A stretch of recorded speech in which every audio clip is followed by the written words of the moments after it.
This is how you use the bathroom log in Mr. Sackler's class. First thing is you might be starting with the attendance open, so if you need to use the bathroom log, you double tap and go to Safari. Safari is where the bathroom log is, Chrome is where attendance always is, so you can switch between the two if you need to.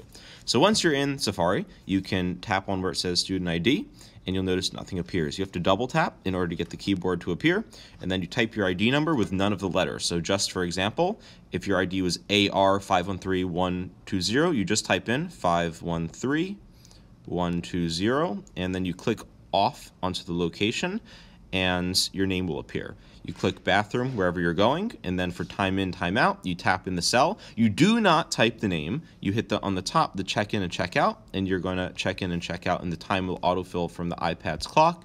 Then you go to the bathroom, you tap on the green column. When you're back, you check in, and that's all there is to it. If you want to use the bathroom, you gotta know how to use this log. This video is there to support you guys. Lastly, if you ever need to zoom in, at the top of the screen, you can pinch where the toolbar is and you'll zoom in. If you pinch down below, it will not work. If you need to scroll down, just move your finger and it scrolls down. You move it back up, it scrolls up, and that's all you need to know.